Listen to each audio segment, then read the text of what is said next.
안녕하세요. 민코센터 김갑송 국장입니다. 오늘 커뮤니티 액션 시간에서는 지지난주에 이어서 다시 우리 민코센터의 소셜 서비스 코디네이터이신 서자영 씨를 모시고 오늘은 이 렌트 동결 프로그램이라는 거에 대해서 좀 설명을 드리겠습니다. 이게 노인분들이나 장애인분들이 렌트가 인상됐을 때 어떤 특별한 조건을 갖추신 경우 그 인상된 만큼의 렌트 액수를 시정부에서 부담을 해줘서 렌트를 더 많이 안 내게 해줄 수 있는 그런 프로그램이에요. 그래서 모르시고 계신 분들은 많이들 이제 신청을 하셔서 혜택을 받으셔야 되기 때문에 오늘은 민권센터에서 대행을 해드리는 스크리랑 드리라는 그 프로그램에 대해서 서재영 선생님께서 설명을 해드리겠습니다. 네, 반갑습니다. 반갑습니다. 네, 지금 소개해드리는 프로그램은 뉴욕시 임차료 동결 프로그램으로 보통 알고 계시는데요. 공식 명칭은 신청하시는 분이 62세 이상의 고령자이신지 장애이신지에 따라서 명칭은 고령자 임차료 인상 면제, 장애인 임차료 인상 면제라고 불립니다. 영어 약자로는 스크리라고 하고 또 장애인 프로그램은 드리라고 하고요. 관할 에이전시는 뉴욕시의 재무국이고요. 지금 다시 운영 방식을 설명을 해드리면 세입자분들은 재무국에서 동결해준 임차료만큼만 집주인에게 지불하시면 되고, 집주인 같은 경우에는 인상분에 대해서 재무국에서 집주인의 재산세 청구서에 크레딧 형식으로 공제 혜택을 주게 됩니다. 그래서 이런 식으로 렌트가 동결이 되는 거고요.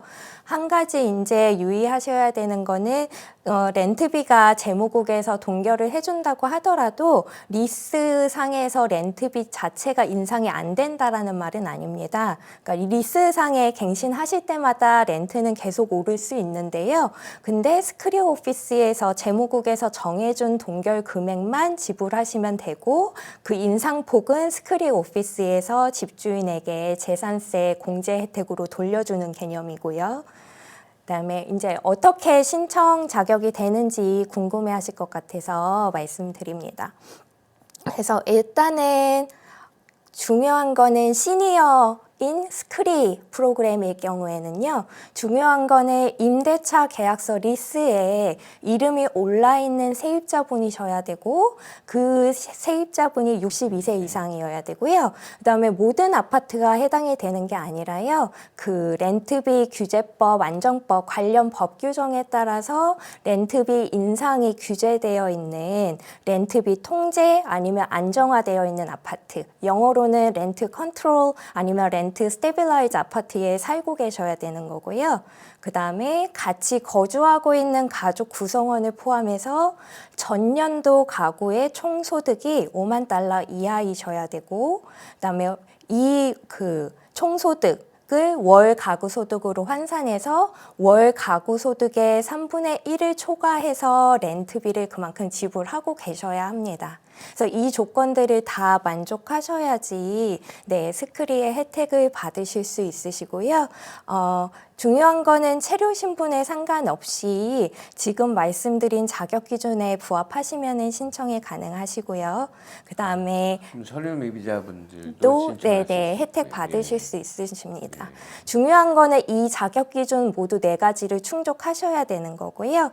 그다음에 한 가지 더 말씀드리면 자녀와 함께 거주하시고 계시면 자녀는 룸메이트가 아니라 가족이기 때문에 자녀의 소득도 합산해서 같이 보고하셔야 되고, 총 가구 소득, 전년도의 가구 소득이 $50,000 이하이셔야 됩니다. 그러니까 그 가구라는 거는 룸메이트 같은 경우들은 제외하는 거고, 네, 가족이어야만 룸메이트는 가구에 들어가진 않는데요. 보통 이제 저희 클라이언트 분들 중에 많은 분들이 룸메이트 분들한테서 렌트를 받으시는 경우가 많은데요. 이 경우에는 룸메이트한테서 받으시는 렌트를 소득으로, 본인 소득으로 보고는 하셔야 되고요. 다만 가족은 아니기 때문에 룸메이트의 소득 전체를 다 같이 보고하실 필요는 없습니다. 요거는 이따가 다시 한번 설명드리고요. 그다음에 렌트비 통제 안정화되어 있는 아파트 외에 그 HDFC, 그다음에 미첼라마 아파트에 거주하고 계신 분들도 스크린 신청이 가능한 걸로 알고 있는데, 이거는 관할 에이전시가 달라서 뉴욕시 재무국이 아니라 주택보전개발국 HDP에 연락하셔서 스크린을 신청하셔야 됩니다. 그래서 요거는 참고로 알려드리고요. 근데 보통 저희한테 도움을 요청하시는 분들은 그 렌트 스테빌라이즈 아파트, 안정화되어 있는 아파트가 거의 대부분이십니다. 그다음에 그 장애인 분들이 신청하실 수 있는 드리 프로그램 같은 경우에는요, 모든 그 자격 기준은 다 똑같대. 한 가지 좀 다른 점은 임대차 계약서에 이름이 올라가 있는 세입자이되 18세 이상의 장애인이어야 된다라는 게 시니어 프로그램이랑 다른 거고요. 그다음에 이 장애인이라 함은 장애와 관련된 정부 혜택, 그러니까 SSI 생활보조금, 그다음에 소셜시큐리티 장애 보조금 SST, 그다음에 재향군인회 장애연금이나 보상금, 장애 관련 메디케이드, 이런 장애 관련된 정부 혜택을 받고 있는 경우를 장애인이라고 할 수 있습니다. 그래서 이 경우 이제 장애를 증명할 수 있는 자료도 함께 제출해 주셔야 되고요. 그래서 지금 많이들 궁금해 하실 게, 그러면 본인이 살고 있는 아파트가 여기에 해당되는지에 대해서 많이 궁금해 하실 것 같아요. 그래서 해당되는 아파트는 제가 말씀드렸던 것처럼 렌트비가 통제되어 있는 아파트이거나 안정화되어 있는 아파트, 법 규정으로 그렇게 규제되어 있는 아파트여야 되고요.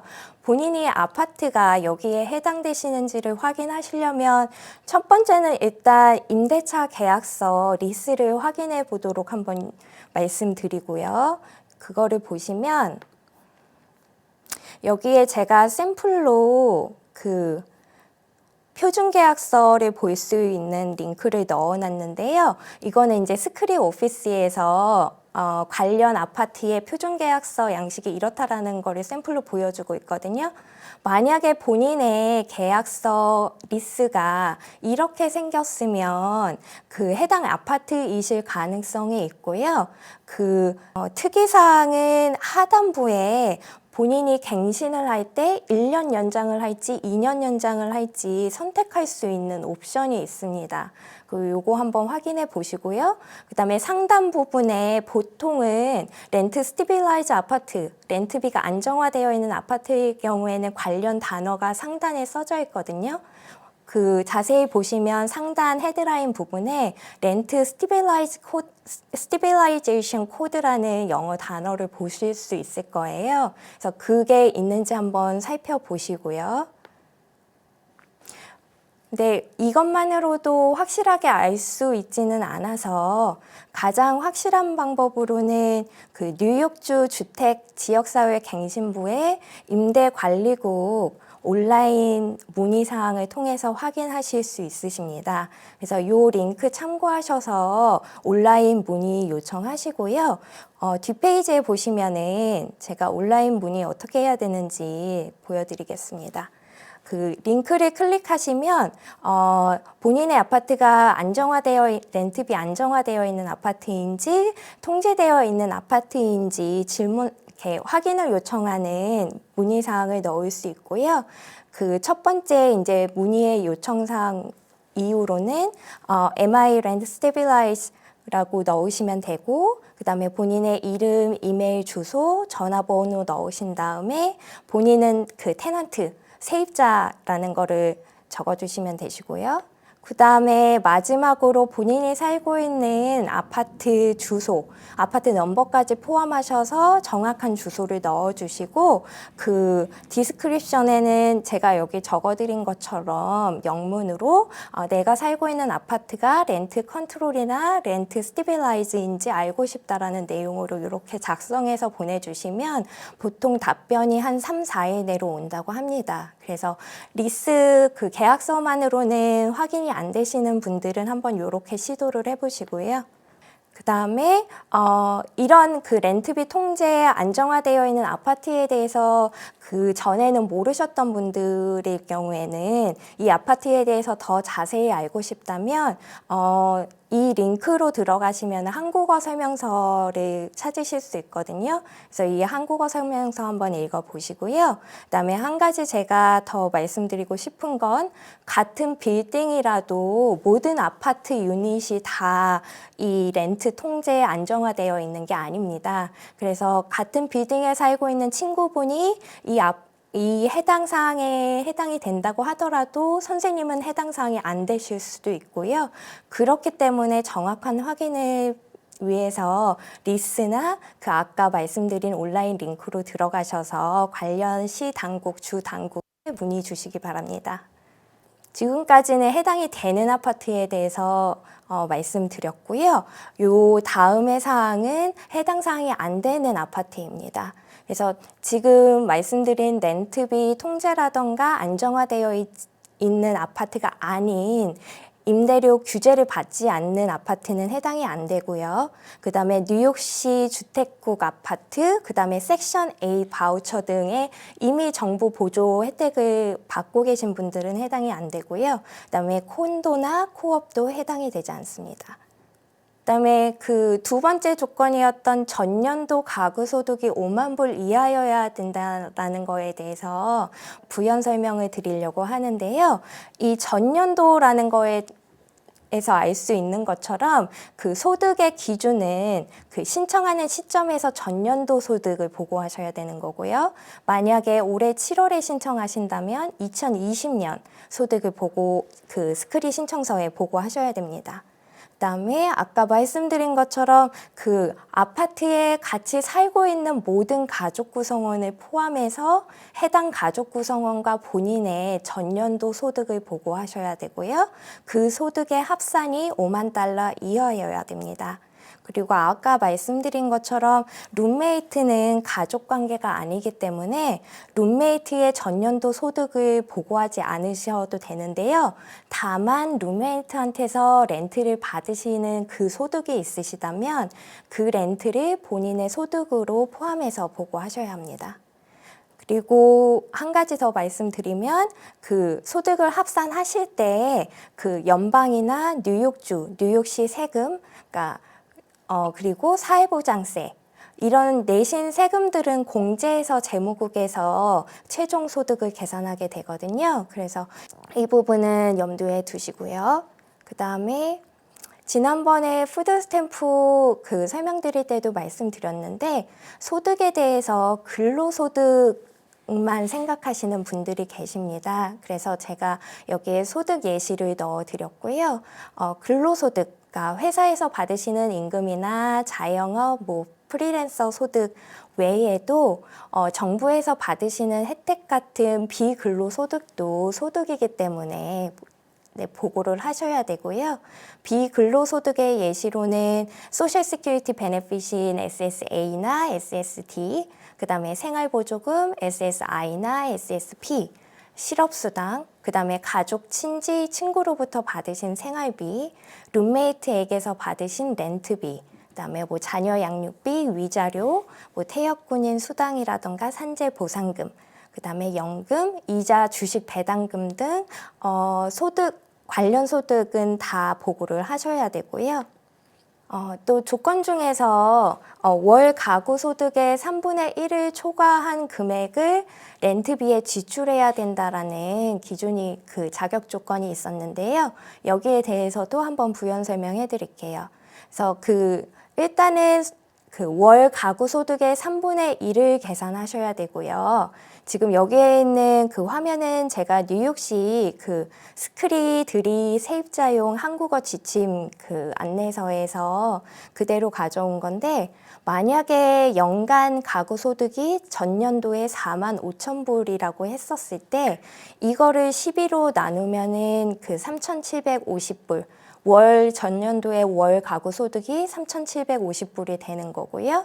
이거를 3으로 나눴을 때 1,250달러가 됩니다. 그래서 이 1250달러, 월 가구 소득의 3분의 1인 1250달러랑 임차료를 비교를 하셔서요. 임차료가 더 큰 경우에는 자격 기준이 되시고요. 임차료가 이것보다 그 이하이면 스크리오 오피스에서 적격하지 않다고 판단하게 될 겁니다. 그다음에 마지막으로 그 임대료가 어떻게 동결되는지에 대해서도 궁금하실 것 같은데요. 일단은 간단하게 먼저 말씀드리면 그 리스에 적혀 있는, 그러니까 지금 현재의 리스가 아니라요. 전년, 그러니까 이전 리스를 확인해 보시고요. 그다음에 리스상의 그 법정 렌트가 어떻게 되시는지, 아니면은 본인이 그 법정 렌트보다 더 낮은 우대 렌트, 프레퍼런셜 렌트를 가지고 계시는지 한번 확인해 보시고요. 법정 렌트로만 있으신 분은 법정 렌트, 그다음에 프레퍼런셜 렌트, 우대 임차료가 있으신 분들은 그거. 그래서 이전 리스에 있는 그 금액을 확인해 보시고 그거랑 전년도 가구 월 소득의 3분의 1 중 큰 금액으로 결정이 됩니다. 그래서 여기에서 보시는 것처럼 이전 리스상의 임차료가 월 650달러였으면요.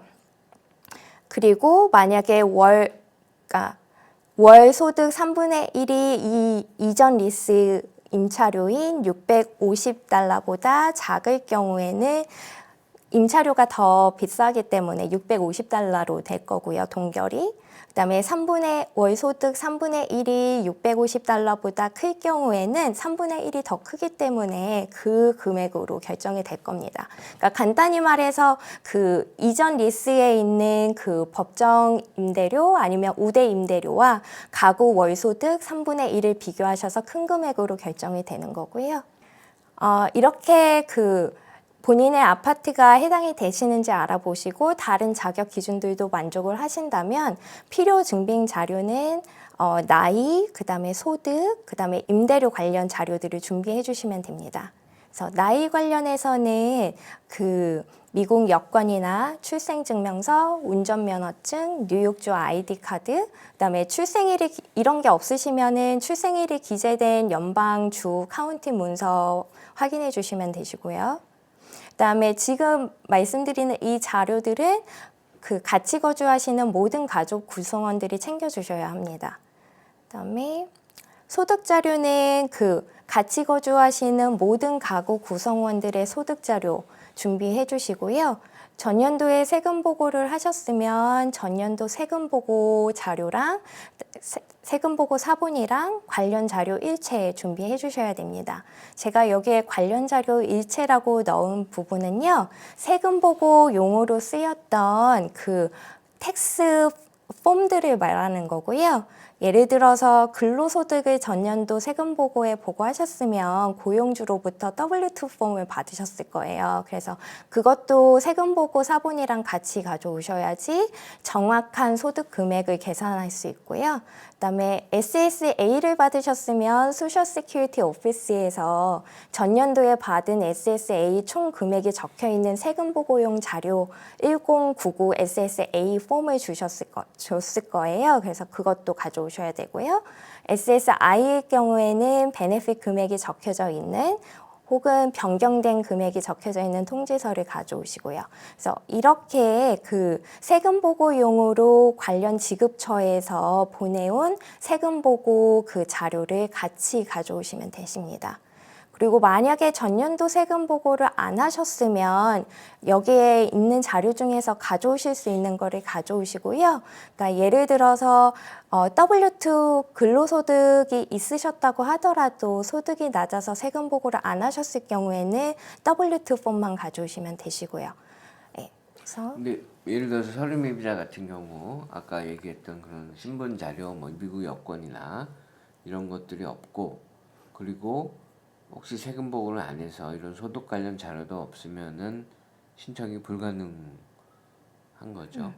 일단은 서류 미비자 분들이라고 하더라도 운전면허증을 가지고 계신 가지고 경우가 계시면, 많으시기 때문에 뉴욕주 운전면허증이나 뉴욕시티 아이디 카드, 뉴욕시 아이디 카드. 네네, 그런 가져오시면 걸 되시고요. 신분 자료는 최소한 그런 걸 만들어야 되고. 네네, 신분을 확인하기 위한 게 예. 아니라 나이를 확인하기, 나이를 예, 확인하는 나이랑 거죠. 아이디 확인을 위한 거기 때문에 네, 그다음에 소득 자료는 결국 세금복을 하시는 게 좋겠네요, 그렇죠? 네. W2 같은 걸 못 받으신다고 했을 때에는 네. 세금 보고 기록을 가지고 이제 신청 자료로 쓸 수가 있는 거죠, 그렇죠? 네네. 예. 그래서 서류 미비자 분들의 경우에는 ITIN 넘버 가지고 계셔서 세금 보고 하시는 경우들도 많으시고요. 혹시라도 이런 W2라는 폼도 고용주한테서 받으시지 못하는 경우에는 전년도에 버신 금액을 확인할 수 있는 어떠한 자료라도 일단은 가져와 주셔야지 저희가 상담이 가능하고요. 그다음에 그 가족, 친지, 지인에게서 재정적 지원을 받으시는 경우도 있으셔서 이런 경우에는 그 지원을 해주시는 해당인으로부터 해당 내용을 증명하는 레터를 받아오시면 됩니다. 그 레터 상으로는 그 해당인의 이름과 전화번호, 그다음에 지원 금액, 지원 주기, 그다음에 반드시 사인과 작성 날짜 포함해 주시고요. 그다음에 많은 분들이 룸메이트한테서 렌트를 받으시는데 이럴 경우에는 룸메이트한테서 해당 내용을 증명하는 레터를 받아오시고요. 동일하게 그 룸메이트의 이름과 전화번호, 그다음에 렌트 금액, 사인, 작성 날짜 네, 들어가 있어야 됩니다. 그다음에 적격한 아파트인지 그다음에 임대료가 얼마인지 확인을 하기 위해서는요. 그 렌트가 안정화된 아파트, 렌트 스티빌라이즈 아파트일 경우에는 본인과 집주인 쌍방의 사인이 다 들어간 이전 리스, 그다음에 현재 리스 두 개가 필요하고요. 그다음에 임차료가 렌트비가 통제된 아파트일 경우에는 전년도, 그다음에 올해년도 그 최대 수치 가능 임차료 통지서를 가져오시면 됩니다. 이 임대차 계약서 표준 양식이라던가 아니면은 이런 그 렌트비 통제된 아파트에 최대 수치 가능 임차료 통지서 같은 경우에는 링크 통해서 들어가시면 확인이 가능하실 거고요. 그다음에 중요한 건 그 장애인 그 드립 프로그램에 신청하시는 경우에는 장애인임을 입증해야 되기 때문에 SSI, SST, 그다음에 장애연금, 장애 관련 메디케이드 관련된 베네핏 통지서를 같이 가져오셔야 됩니다. 그리고 요거는 그 신규 신청일 때 필요한 거고요. 갱신할 때는 그 아이디 관련 자료는 필요 없고 갱신하신 리스랑 전년도 소득 자료만 네, 가져오시면 됩니다. 신청서는 그 여기에 있는 링크로 들어가시면 그 최초로 신청하시는 이니셜 신청서, 그다음에 갱신 신청서 찾으실 수 있을 거고요. 한국어 신청서 양식도 있습니다. 그래서 여기 링크로 들어가셔서 알아보시고요. 그다음에 그 신청서 상단에 보시면 그 재무국 주소가 있어요. 그래서 그 재무국 주소로 그 신청서와 증빙 자료를 우편으로 제출해 주시면 됩니다. 그리고 한 가지 더 말씀드리면, 그러니까 신청자는 리스에 올라가 있는 사람으로서 아까 알려드린 자격 기준에 부합하는 그 사람 해당인이 그 신청서를 넣어야 되고요. 그 신청서에 그 해당 본인이 마지막 장에 사인을 해주셔야 됩니다. 그래서 제출 후 보통 45일 내에 승인 결과라던가 추가 자료 제출을 요청하는 통지서를 받게 되고요. 그다음에 승인을 받게 되시면 승인 통지서에는 동결된 임차료가 얼마인지, 그다음에 집주인 재산세 공제 금액은 얼마가 될 건지, 그다음에 베네핏 시작일과 종료일이 기재되어 있습니다. 이 자료는 꼭 보관해 두시고 네, 종료일도 꼭 확인해 주시고요. 그다음에 베네핏을 계속 유지하시려면 그 정해진 베네핏 기간이 끝나기 2개월 전부터 갱신계약서 시작한 지 6개월 안에 갱신 신청서를 제출하셔야지 유지될 수 있습니다. 이게 영구적으로 계속 베네핏을 받으실 수 있는 게 아니라 갱신 신청서를 제때 제출하시고 그때마다 이제 그 자격 기준에 다 맞으셔야 되기 때문에 네, 갱신 신청서 제출해 주시고요. 그다음에 이때 본인과 집주인 쌍방의 사인이 들어간 갱신 계약서와 모든 가족 구성원의 전년도 소득 자료를 함께 제출하시면 됩니다. 혹시 이 스크리 드리 프로그램 관련해서 도움을 원하시면 저희 민권센터로 전화 주시고요. 신규 신청은 한일아 선생님, 그 다음에 갱신 신청은 저 서자영에게 전화 주시면 됩니다. 그리고 혹시 추가로 뉴욕시 재무국과 통화할 일이 있으실 때는 311로 전화하시면은 스크리 드리 프로그램 관련해서 네, 문의 응대가 가능할 겁니다. 예, 얘기 잘 들었습니다. 그래서 많은 한인 노인분들이나 장애인분들이 이 자격 조건을 잘 보시고, 그리고 또 너무 신청이 어렵다고 생각하시고 포기하지 마시고, 만약에 자격 조건이 된다고 여겨지시면 민권센터로 연락하셔서 신청 대행 받으시고 그렇게 해서 혜택 누릴 수 있게 되길 바랍니다. 예, 앞으로도 민권센터는 계속해서 이런 사회복지 프로그램들 신청 대행해 드리는 것들을 계속 알려드리고, 그리고 또 우리 이민자 권익을 위한 활동 소식도 전해드리고, 계속해서 커뮤니티 액션 프로그램 통해서 저희들 소식을 전해드리겠습니다. 예, 시청해주셔서 감사합니다. 안녕히 계세요.